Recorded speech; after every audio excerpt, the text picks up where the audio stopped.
Dangerously active wildfires, several burning in Northern California, at least one doubling in size in just 24 hours. Evacuations underway as crews rush to put out the flames. You have to be ready. You have to have that evacuation plan. Cal Fire warns to be ready for fires as more resources are shifting toward air attacks.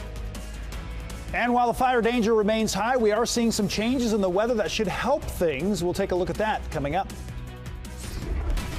This is KCRA 3. We begin with breaking news.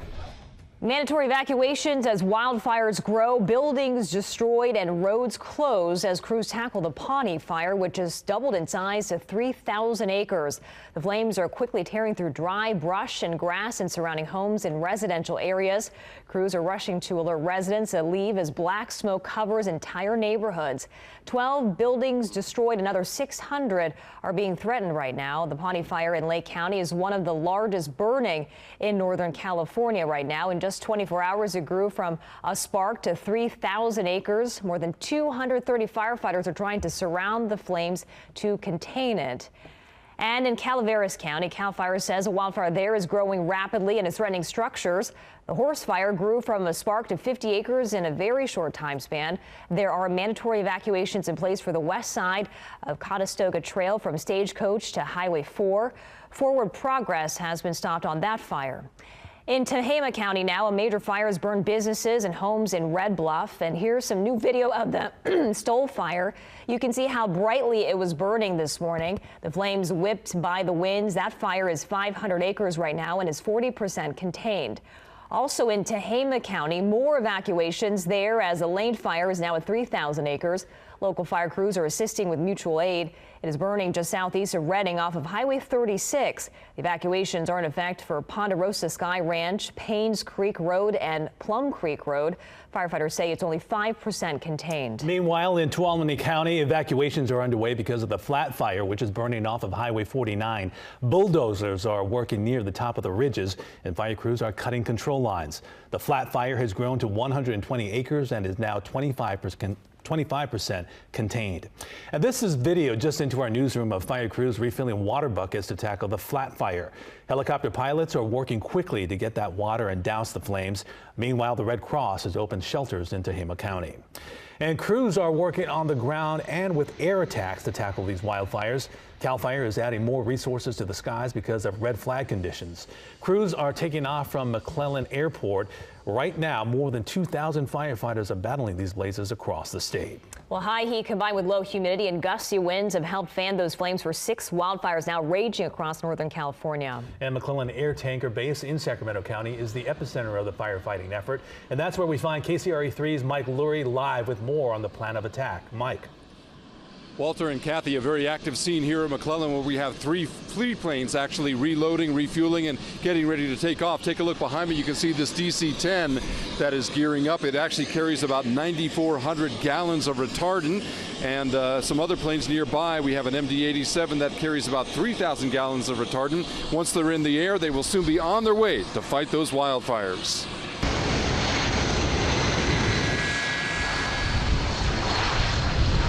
Cal Fire crews are on the go at McClellan Air Tanker Base, where an army of aircraft, including DC-10s, are reloading fuel and retardant to help firefighters on the ground. We've got probably over 2,000 personnel that are moving as we speak statewide to different incidents. One of those incidents is the Pawnee fire in Lake County, where Clear Lake Oaks resident Tracy Gatlin learned her house burned to the ground last night, despite her efforts to save her country home that used to look like this. The first thing I did was disconnect the propane tanks and get them as far away as possible as I could from the house. But the wind-whipped flames were too much for the wooden structure. You know, if they'd sent someone up, we could have at least tried. I'm not saying it would have worked, but we could have tried. Gatlin told us she wished firefighters could have done more, but Clear Lake Oak residents were under mandatory evacuation orders due to red flag conditions. And with high temperatures, low humidity, and unpredictable wind gusts, Cal Fire says the focus is on saving lives over property. Have an evacuation plan, exercise it with your family, and if you're asked to leave, do so early.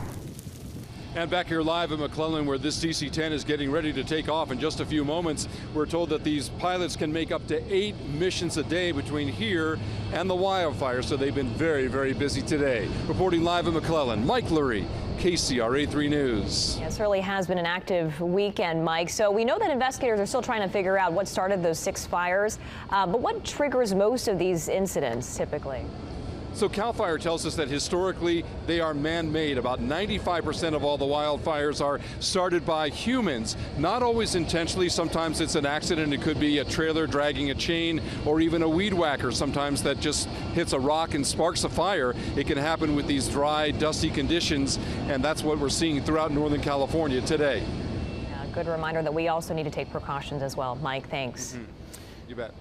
All right, we're going to take a live look outside at Sacramento, Fairfield, Lake Tahoe, Stockton, and Modesto. It is dry out there, and there's a red flag warning in place.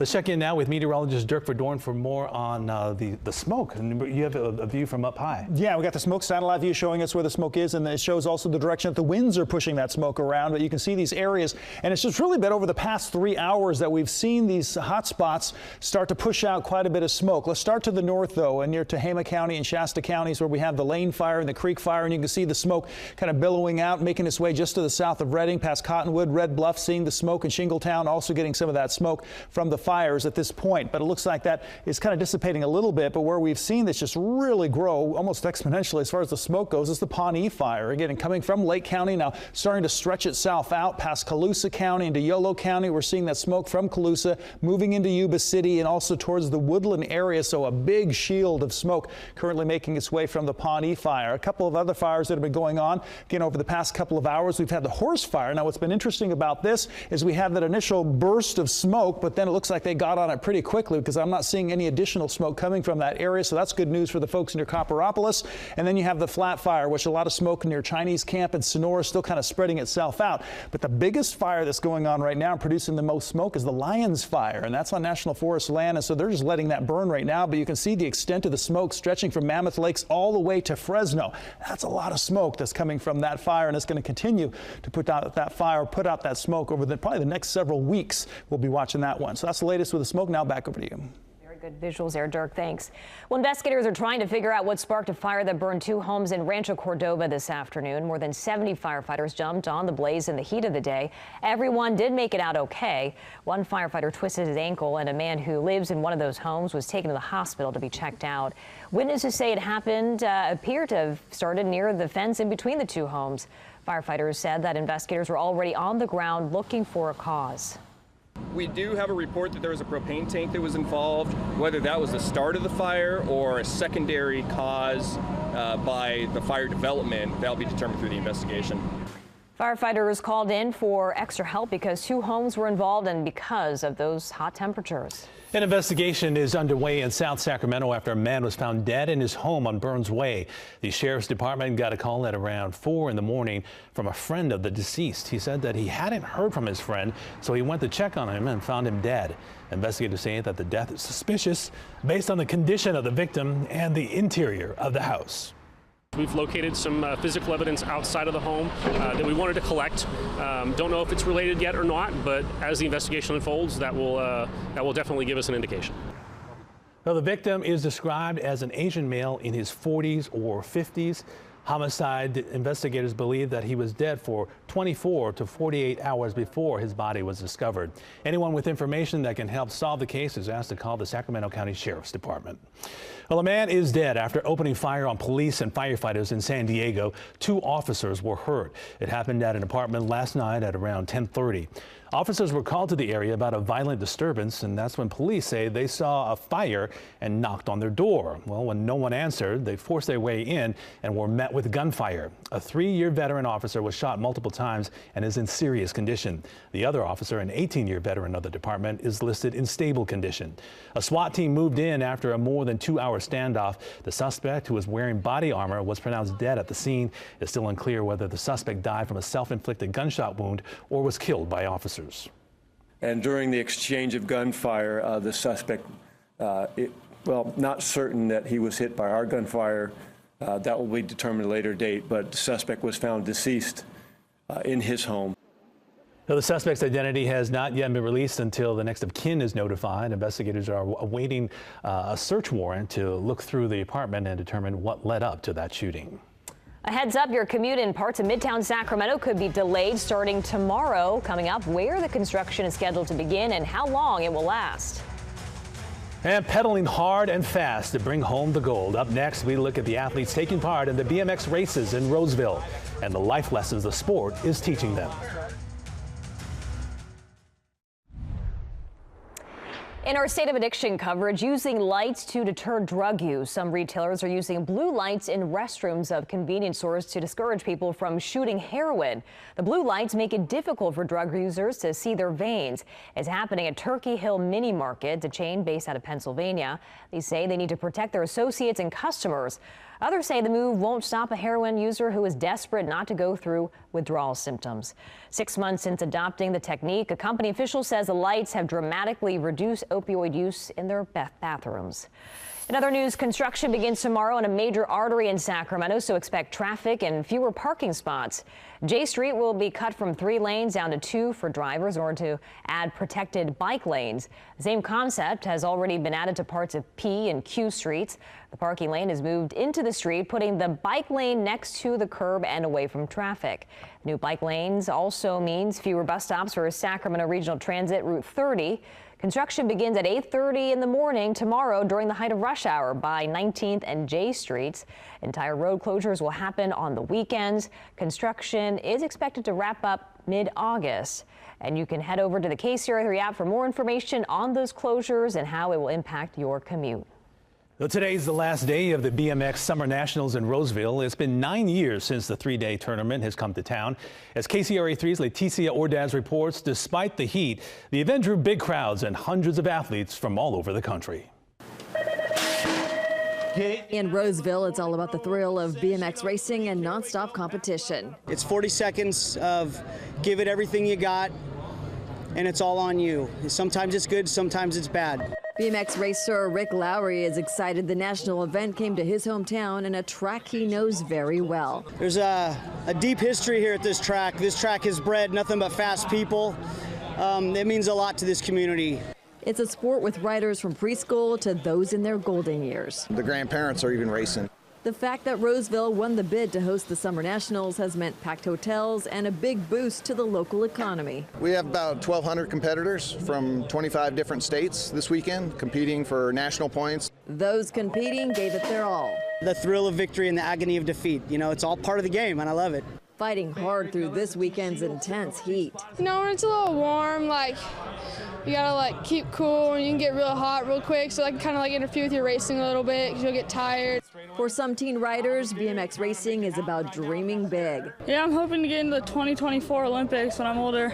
They're also hoping their jumps inspire more girls to take on the power sport. Just to get out, ride your bike, have fun, just come out to the track and your local track and have a good time and just enjoy it. Take it from the pros, getting on a bike can teach young people something that goes way beyond the track. Not everything is going to go your way, and these are life lessons. You're going to run into issues in your life where things don't roll your way. In Roseville, Leticia Ordaz, KCRA3 News. And the BMX Summer Nationals was held at the Oak Creek BMX facility in Roseville. Organizers say that the event drew up to 18,000 people during the 3-day event. Turning back to KCRA3 weather, Dirk, we all had to deal with the heat today, but you were saying that those flags are pointing in the right direction, right? That's right. That's our indicator. That's our comfort indicator because it's telling me that we have a delta breeze, and that breeze is going to cool things off quickly tonight.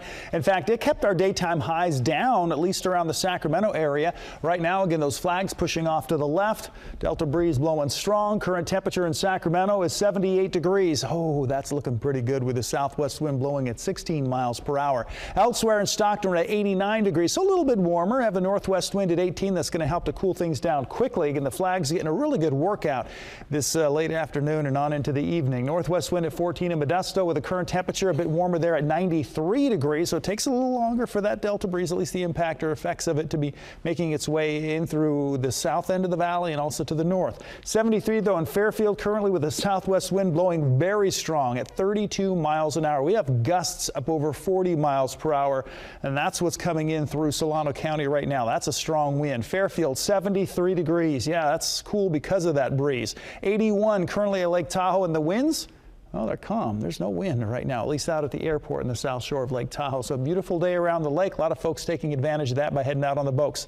So currently, again, we're seeing wind gusts of 41 miles per hour in Fairfield. Sacramento reporting wind gusts of 26 miles per hour. And that has an effect on temperatures. Look at the numbers. These are the daytime high temperatures. San Francisco warmed up to 73, 82 in Fairfield, 94 was the daytime high in Sacramento downtown. We had 102 in Marysville, 99 in Stockton. So that's where the heat was, is to the north and to the south. While again, that onshore flow really helped to tone down the temperatures for places like Solano County, Contra Costa County, and Sacramento County. Taking a look here, satellite view. What we're seeing is some, again, low cloud cover. That's the marine layer in place along the California coastline. Other than that, we're just seeing some smoke from some of the fires. Now, what's really interesting here, this is Futurecast. Futurecast is actually picking up on the Lyons fire. That's, again, south of the Mammoth Lakes area, and that is expected to, again, taper off a little bit overnight tonight, but it's a nice big plume. You got some pyrocumulus clouds associated with that fire that's going on. Tomorrow morning, look at the low cloud cover extending all the way through the bay and on into the Delta region. That low cloud cover, again, a signal for some cooler temperatures to come about. We'll stay clear during the day, and it looks like that marine layer is going to be gone for Tuesday, but it returns by Wednesday. And so it looks like Tuesday is going to be a little bit warmer, and then we start cooling off again on Wednesday.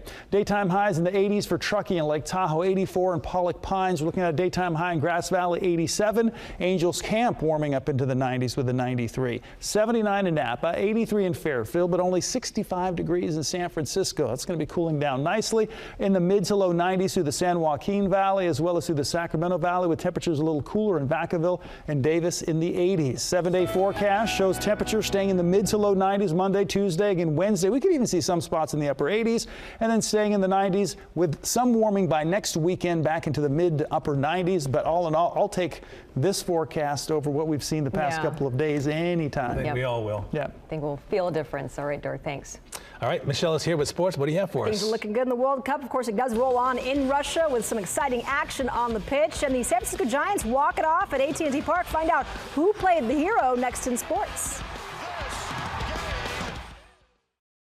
Now, KCRA3 Sports, powered by Toyota. San Francisco Giants try to take the series from the San Diego Padres. The Giants turning to Derek Rodriguez to get the job done. Bottom of the sixth inning of this one. If we can go to that video. Of course, there he is on the hill, and Giants get on the board as they tie it up here. Gorkys Hernandez homers to left center. That's his 9th homer on the season. We go to extras in this one. Padres up 2-1 in the bottom of the 11th. Yes, yes, yes, indeed. Hunter Pence, the hero, with the second career walk-off double, driving in Andrew McCutchen and Buster Posey. Giants win 3-2. The Oakland Athletics riding a 6-1 record since mid-June as they wrap things up in Chicago before heading to Detroit on Monday. To the south side we go to the top of the 5th. Oakland up 1. Mark Canha launches this one to left field. That's his second RBI of the game. This marks the 25th straight game the A's hit a home run on the road. That sets a new Major League Baseball record. But Chicago's Yoan Moncada, a monster day. Already a 3-run double and now a 3-run homer for a total of 6 RBIs. As the Sox cruise 10-3, they split the series. The River Cats and El Paso going at it. Cats down big in the 5th. Kelly Tomlinson pops one to the right side. Tough spot between the second baseman and, of course, the right fielder. Josh Rutledge will score. 9-3 El Paso, but the Chihuahuas 19 hits and 12 runs. It just proves too much. 12-6 is that final. Day 11 of the World Cup with the lopsided victories. Of course, today we got some good ones, though, starting with England and Panama, where the English captain Harry Kane had a field day. Kane already with 2 goals when he completes the hat trick, putting England up 6-0 in the 62nd minute, cruising by Panama 6-1 for their largest margin of victory ever in a World Cup game. Kane becomes just the 3rd England player, of course, to score a hat trick in a World Cup game as they move on to the round of 16. Group H, Japan taking on Senegal. Let's pick it up late. Senegal up 2-1, but here comes Japan for the equalizer. Nice pass into the box. Kazuki Honda, the left footer, so it's 2-2. This one does end in a draw, so both teams have another chance to qualify for the knockout stage. Still in Group H, Colombia aiming to eliminate Poland. Colombia with no problem on that. Juan Cuadrado ahead of the pack, scores easily to take the 3-0 lead. Colombia moves on, however, Poland does not. Oak Grove's Kyle Larson starting on pole for the Save Mart 350, searching for his first win on his home track. A beautiful day in wine country as a paratrooper floats over the Sonoma Raceway. There's Kyle Larson in the front after winning his second straight pole, leading the field to the green flag. On lap 17 of stage 2, riding along with the passenger seat here, Martin Truex Jr. as Kevin Harvick slides by to take the lead. But the third and final stage, it's Harvick and Truex Jr. battling for the lead with 20 laps to go. Truex Jr. leading most of the race, taking the checkers in Sonoma. Meanwhile, Larson, he finished in 14th. The final round of the Travelers Championship with Paul Casey owning a 4-stroke lead over the field. Oh, the difference a day makes, though, as the sun is now out and shining in Connecticut. Stewart Cink with the round of the day, birdieing his 6 of his first 7 holes to shoot a 29 on the front 9. He keeps that momentum rolling on the back 9, knocking down the long birdie. On the 10, he would finish, of course, tied for second. But the same hole, we don't go anywhere. 2-time Travelers champ, that's Bubba Watson, chipping from the green, and it's up and in for the birdie. Watson's shot of the day, though, comes on the 18th hole. His second shot from the fairway nearly dunks it in for the walk-off eagle. He taps in for the easy birdie putt to win the 2018 Travelers Championship for the 3rd time. Nice. 3 times, third time's a charm. Way to go. Yeah, indeed. All right, Michelle, thanks. And stay with us. We'll be right back. Well, coming up tonight at 10 and 11, the latest in all of the fires burning around Northern California. Plus, Reaching for the Stars, the Stockton program started by an astronaut that helps kids get hands-on with some out-of-this-world ambitions. And with fireworks about to go on sale in California, the new technology that allows you to put on your own show at home from your phone. That's all tonight at 10 on My 58 and the KCRA3 News at 11 o'clock. All right, and before we go, one last look at weather with Dirk. Yeah, big changes. We're already feeling it. Delta breeze is up and running, and temperatures are going to be impacted by that. We're already cooling off nicely this evening. 58 degrees is what you're going to wake up to Monday morning. May even see some low cloud cover out there.